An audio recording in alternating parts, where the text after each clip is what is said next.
JavaScript के next जो interview question आता है वो अक्सर ये क्वेश्चन पूछा जाता है कि जावास्क्रिप्ट में डेटा टाइप कितने टाइप के होते हैं। तो देखिए जावास्क्रिप्ट में जो डेटा टाइप होते हैं वो मेनली दो टाइप के होते हैं, एक प्रिमिटिव डेटा टाइप है और एक नॉन प्रिमिटिव डेटा टाइप है।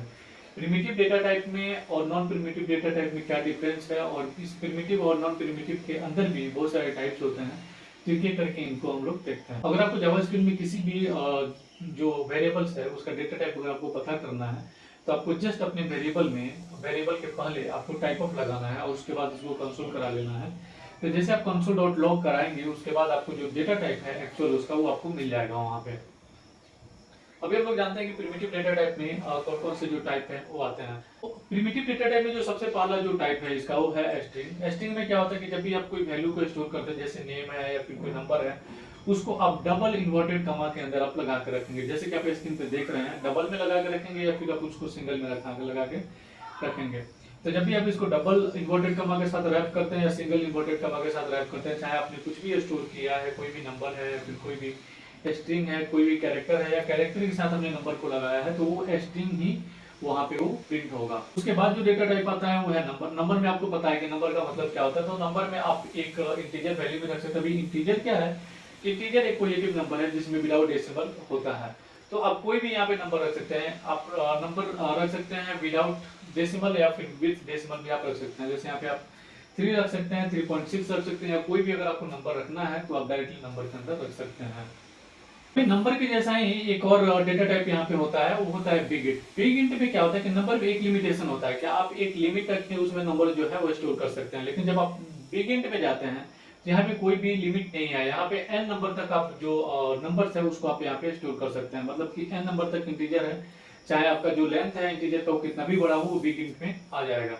तो नंबर और इंटीजर बेसिकली एक ही है। नंबर में क्या कर सकते हैं, आपकी नंबर में एक लिमिट होता है कि आप इतना डिजिट तक के नंबर यहाँ पे स्टोर कर सकते हैं। लेकिन अगर आप यहाँ पे बिग इंट यूज करते हैं तो यहाँ पे कोई भी लिमिट नहीं है। यहाँ पे आप एक लिमिटेड n नंबर तक आप जो वैल्यू है उसको आप यहाँ पे स्टोर कर सकते हैं। उसके बाद जो नेक्स्ट आता है प्रिमिटिव डेटा टाइप में, वो है बुलियन। बुलियन में क्या होता है कि ये जो भी वैल्यू आपको आउटपुट मिलता है ना, वो ट्रू या फॉल्स में ही रिटर्न होता है। अब ये ट्रू फॉल्स में कैसे रिटर्न होता है उसके लिए मैं एक आपको एग्जांपल देता हूँ। जैसे मान लीजिए कि a इक्वल टू आपने 2 लिया, एक वेरिएबल बनाया आपने a, और a का जो वैल्यू है उसने आपने 2 असाइन कर दिया, और b का जो वैल्यू उसने अपने यहाँ पे 3 असाइन कर दिया। तो जब भी आप a इक्वल टू b करेंगे ना, इक्वल टू बेसिकली जावास्क्रिप्ट में ऐसे ही होता है। अगर आपको कंडीशनल स्टेटमेंट यहाँ पे लिखेंगे तो ये रिजल्ट आपको देगा ट्रू या फॉल्स में। तो जब ये ट्रू और फॉल्स में देगा, मतलब कि अगर आप बुलियन यूज कर रहे हैं तो बुलियन में क्या होगा कि आपको ट्रू या फॉल्स में ये रिजल्ट हमेशा मिलेगा। अगर आप यहाँ पे a इक्वल टू 2 रखते हैं और b इक्वल टू भी 2 रखते हैं, तो उस केस में क्या होगा, यहाँ पे जब भी आप इसको कंपेरिजन करेंगे a इक्वल टू b, तब ये ट्रू देगा। और अगर आपका b का वैल्यू अगर आप चेंज कर देते हैं जो कि 2 से मैच नहीं करता है, तो यहाँ पे फॉल्स देगा।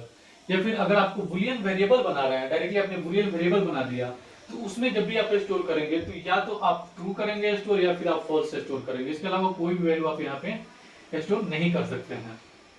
उसके बाद आता है सिंबल। सिंबल ECMAScript में ये जो ES6 है इसमें नया इंट्रोड्यूस किया गया था। तो ये पहले नहीं होता था, पहले जो ES6 के पहले जो होता था उसमें नहीं होता था, लेकिन ES6 के बाद इसको इंट्रोड्यूस किया गया था सिंबल को। सिंबल के साथ क्या है कि आप सिंबल कीवर्ड के साथ आप यहाँ पे एक ऑप्शनल है, इसमें आप डिस्क्रिप्शन पास कर सकते हैं या फिर नहीं भी पास कर सकते हैं। और जब भी आप इसमें कोई भी वैल्यू स्टोर करते हैं तो ये हमेशा ये आइडेंटिफाई करता है कि यूनिक होगा, ये कभी भी दूसरे के साथ डुप्लीकेट नहीं होगा। अभी जैसे आपने यहाँ पे एक सिंबल बनाया, ठीक है, 2 वेरिएबल आपने बनाया, एक सिंबल बनाया जिसमें आपने कोई भी वैल्यू पास नहीं किया, मतलब कोई भी डिस्क्रिप्शन आपने इसमें पास नहीं किए हैं। दूसरा वैल्यू बनाया उसमें आपने डिस्क्रिप्शन पास किया। तो यहाँ पे जो दोनों वैल्यू होगा, अगर आपने पास नहीं किया उसके बाद भी उसका जो आईडी होगा वो एक यूनिक वैल्यू स्टोर करेगा। ऐसा नहीं कि केवल वो इक्वल टू ही रहेगा। लेकिन उसी तरह से एक और एग्जांपल देखते हैं कि जैसे आपने यहाँ पे एक वेरिएबल बनाया a और एक वेरिएबल बनाया b, दोनों में सिंबल आपने बनाया और सिंबल के लिए आपने डिस्क्रिप्शन सेम रखा। जैसे जो डिस्क्रिप्शन है वो आपने सेम रखा, फिर भी जब आप इसको कंपैरिजन में डालेंगे, कंपैरिजन कंडीशनल स्टेटमेंट में डालेंगे a इक्वल टू b, तो ये फॉल्स आएगा। क्योंकि आप सिंबल यूज कर रहे हैं और सिंबल हमेशा ही एक यूनिक आइडेंटिफायर के साथ आता है, तो ये कभी भी डुप्लीकेट नहीं होगा, चाहे आप डिस्क्रिप्शन एक डालें या फिर आप अलग डालें। तो अब आते हैं नॉन प्रिमिटिव डेटा टाइप में। जैसे प्रिमिटिव डेटा टाइप में हम लोग देखा कि प्रिमिटिव डेटा टाइप में हम लोग केवल सिंगल वैल्यू को ही स्टोर कर सकते हैं। जब भी हम लोग एक वेरिएबल बनाएंगे और उसमें अगर हम लोग प्रिमिटिव यूज करते हैं जिसमें सिंगल वैल्यू को ही हम लोग स्टोर कर सकते हैं। लेकिन अगर आपको मल्टीपल वेरिएबल वैल्यू आपको स्टोर करने हैं तो आप उस केस में आप यूज करेंगे नॉन प्रिमिटिव डेटा टाइप आ जाएगा, अगर आपको मल्टीपल वेरिएबल स्टोर करना है तो। जैसे कि आपको एक वेरिएबल है एक्स वाई जेड, इस टाइप से वो कोई भी वैल्यू अगर आपको जैसे स्क्रीन पे देख रहे हैं इस टाइप से स्टोर करना है तो फिर आपको यहाँ पे नॉन प्रिमिटिव डेटा टाइप में जाना होगा। इसको ऑब्जेक्ट बोलते हैं बेसिकली। लेकिन आप यहाँ पे सोचने वाली बात यही है कि अगर आप प्रिमिटिव आप यूज करते हैं तो यहाँ पे आप सिंगल वैल्यू स्टोर कर सकते हैं, लेकिन अगर आपको मल्टीपल वैल्यू स्टोर करने हैं तो फिर आपको नॉन प्रिमिटिव डेटा टाइप में जाना होगा। और जैसे कि आप स्क्रीन पर देख रहे हैं यह एक नॉन प्रिमिटिव डेटा टाइप है जिसमें आप देख रहे हैं कि मल्टीपल वेरिएबल्स और मल्टीपल वैल्यू को हम लोग स्टोर कर सकते हैं डिफरेंट की एंड वैल्यू के साथ। जो आपको लेफ्ट साइड में दिख रहा है एक की है और राइट साइड में जो है वो वैल्यू है। इस तरह से आप डिफरेंट जो डेटा है उसको आप यहाँ पे स्टोर कर सकते हैं। और यहाँ पे एक बड़ी बात है कि आप किसी भी कोई भी आप यहाँ पे बना सकते हैं, ऐसा नहीं है कि जो मैंने यहाँ पे स्क्रीन पे दिया है केवल यही रहेगा। आप यहाँ पे जो भी आप चाहें, जितना भी आप डेटा चाहें उतना आप स्टोर कर सकते हैं अगर आप नॉन प्रिमिटिव यूज करते हैं तो। ये थोड़ा सा कॉम्प्लेक्स होता है लेकिन ये बहुत ज़्यादा यूजफुल होता है। और मैक्सिमम प्रोग्रामिंग लैंग्वेज में जब भी आप जावास्क्रिप्ट में जाएंगे तो बहुत सारी जगह पे आपको इसका यूज करना पड़ेगा। तो कैसा लगा आपको वीडियो? ये वीडियो अगर यूजफुल लगा तो प्लीज इस वीडियो को लाइक करिएगा और चैनल को सब्सक्राइब करिएगा और अपने दोस्तों के साथ शेयर जरूर करिएगा जिससे कि उनका भी जो इंटरव्यू है वो क्लियर हो सके। Thanks for watching this video. मिलता है नेक्स्ट वीडियो में, तब तक के लिए टेक केयर, बाय।